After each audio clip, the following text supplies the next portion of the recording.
Good day, my name is Jason Matthews from Eben Business Solutions. If this is your first time to watch one of my videos, have a look at the introduction to setting up a business in South Africa. So in today's video, I want to briefly introduce you to the Letter of Good Standing from the Compensation Fund, COIDA. COIDA stands for Compensation for Occupational Injuries and Diseases Act. The Act is there to provide for compensation for disablement caused by occupational injuries or diseases sustained or contracted by employees in the course of their employment, or for death resulting from such injuries or diseases, and to provide for matters connected therewith. The Act is there to protect the employer and prevent employees from suing their employers. There is a legislative process to compensate the injured or deceased employee, and the employee needs to follow the process. So when this incident happens, you'll be happy that you have this in place. However, in the beginning, it is more for compliance requirements for companies. Only once you start employing people, you need to apply for compensation at the Department of Labor. If you are starting up a company and have not yet employed employees, as there is no contract in place, you can only apply as the working director. A working director is seen as an employee. It is a once-off application process. Thereafter, you submit annual returns for your employees and pay the annual fees. Thus, your letter of good standing is valid for 1 year. And this shows that you are in compliance with the compensation fund process. Depending on the number of employees, your fees varies. A minimum fee of R1,000 is charged for assessments before a letter of good standing is issued. As a starter company with only a working director, you would pay just over R1,000 per year. So let us have a look at the process and the documents. So let's have a look at the process of acquiring a letter of good standing. So over here, you're going to have yourself, who's going to do some activities, your local Department of Labor offices, and the provincial COIDA department offices, and then finally the website. So you first start by preparing your documents. You need copies of the ID documents for the owners or the directors. You need your CIPC registration documents or your business documents. You need to know your company banking details. And you also need a brief description of the nature of your business. You need to complete a WA.S2 form. Don't worry, you're going to see that document now. And then you also need to acquire information regarding the employee's maximum estimated earnings for one financial year. Thereafter, you're going to take these documents, of which is just the business registration documents, your ID documents, as in copies of the ID documents, and all that information is filled on to that WA.S2 form. And then you submit it at your local Department of Labor office, and they will then stamp a copy of that WA.S2 form and give it to you as proof that you submitted this document or this application. And what they'll do is they'll take all your documents and they will pass it on to the provincial COIDA department for them to process it.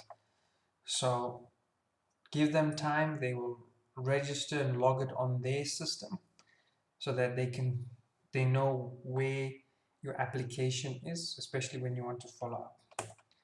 Then the next step is to follow up. Give them a month, and after a month start following up with either your local offices or your provincial COIDA department if you have their number, to follow up on the status of your compensation fund application. Then the way in which the COIDA department respond to you is in a form of a letter, and they post this letter to you. They don't email it to you, it's done via post. So you're gonna have to wait for them to send it, and also then wait for the postal services to send it to your box, their mailbox. And in that letter you'll get a notice of assessment letter saying that we've received and your assessment or your application, and this is how much you need to pay. And you can pay them and then go and register yourself onto the compensation fund website, and or you can just register and then pay it over there via that process there, and then you can download a letter of good standing. If you have the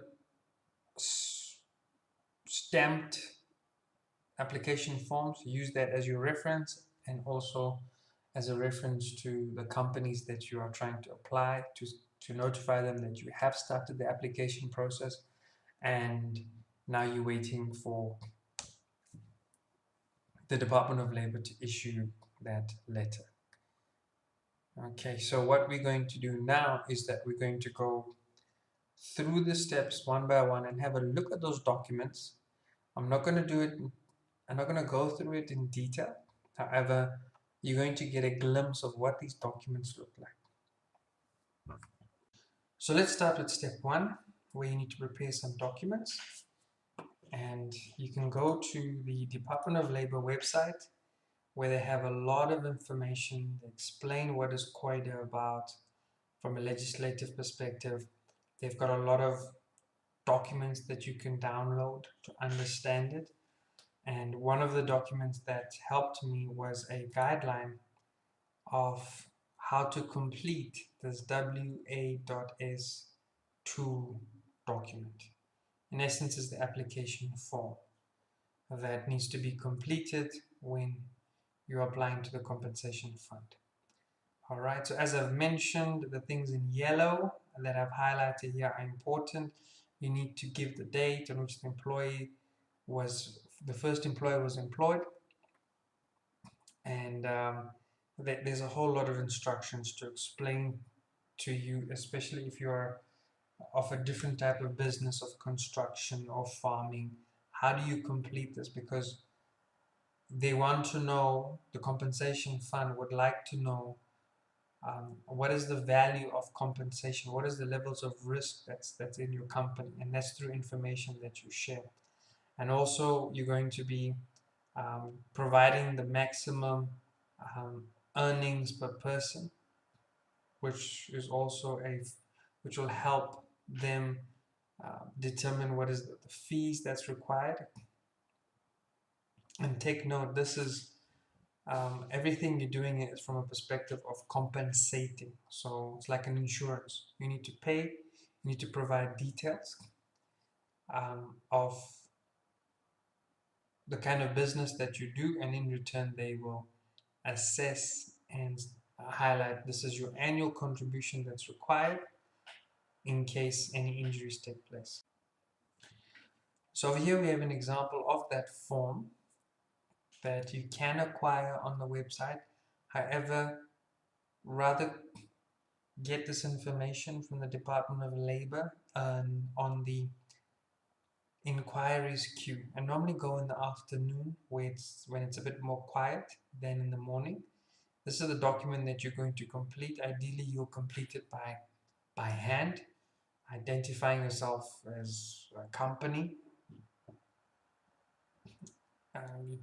I acknowledge the date on which the first employee was employed. Over here, this is the example of company ABC and their postal address. So this is the address that the notice of assessment will be sent to, the physical address of where the company is, who's the contact person, and their contact details.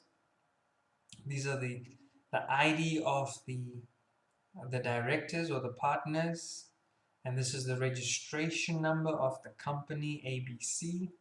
And then over here, what's important here is give the detailed description of the nature of the business. So either in construction or services, and give a bit more information for them to put you in a specific category that they have.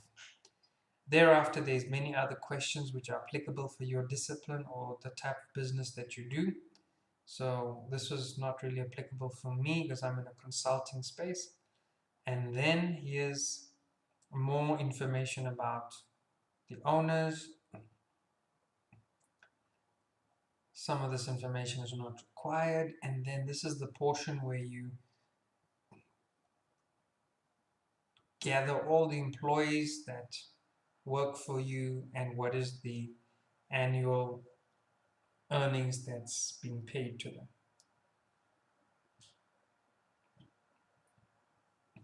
Thereafter, this is where you need to input your banking information, which this is the banking information of the company.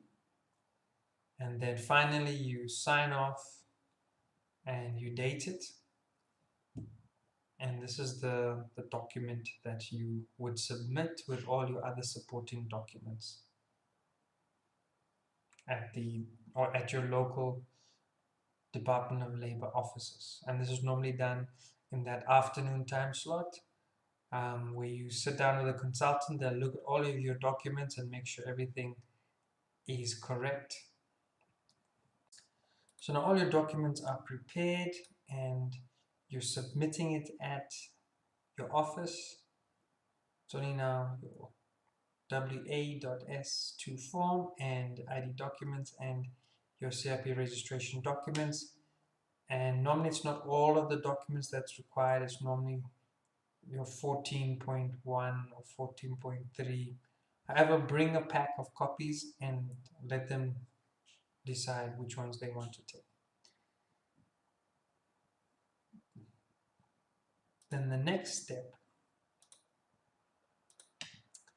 is that they will stamp your application form and this one, and this is what you keep with yourself. So what do I mean by stamp is that on this form, just pretend that this is the version that you sent, they will stamp with the Department of Labor stamp, which is linked to the day that you submitted your document as well, showing that you have submitted it to the Department of Labor and now you're waiting for them to act.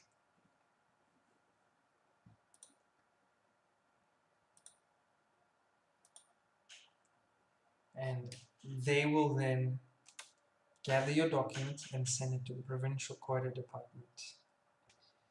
And as I mentioned before, they will process it and you keep following up.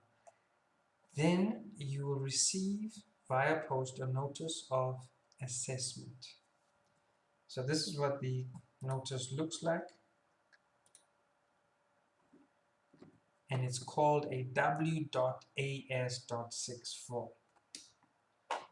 Okay, so when you receive this document, take note that they've given you a employer reference number. This is like a compensation number, which you'd use now going forward for registering on the website.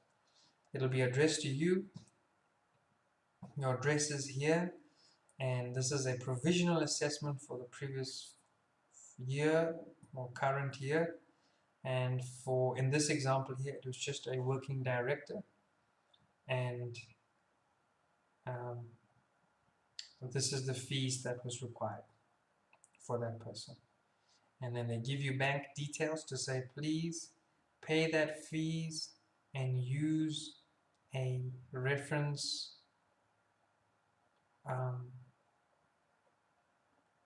your 990 was as in your registration number, or employer reference number as your reference when you're paying. Now that you have your notice of assessment letter, you can either pay directly into the bank account with your employer reference number, and at the same time you can go to the website and register yourself. Now, what website am I talking about? I'm talking about the Compensation Fund website. So this is the Compensation Fund website. You can register and have a user ID and name using your employer reference number from the compensation letter of notice document that you've received, and you can pay over there as well. So it's a very user-friendly website to use, and you can also at the same time acquire your letter of good standing from here. So over here it gives you account details, confirming that you've paid, and then you can download your letter of good standing. Very simple. And once a year, you need to, normally in May, renew your letter of good standing and make sure that you pay for the annual fees for the to the compensation fund. So this is what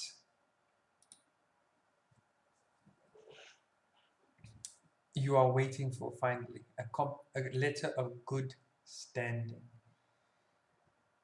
This is what you can download from the compensation fund website, and you can see over here registration number, that's the employer reference number. It has a certificate number, it has an issue date, and take note, a letter of good standing is only valid for 1 year. It's addressed to your company. You'll have your company name here where it's confirming that you have complied with the requirements of the Act, the COIDA Act, the nature of your business, and also the expiry date of your letter of good standing.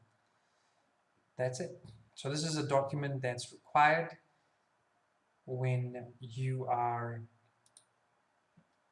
submitting tenders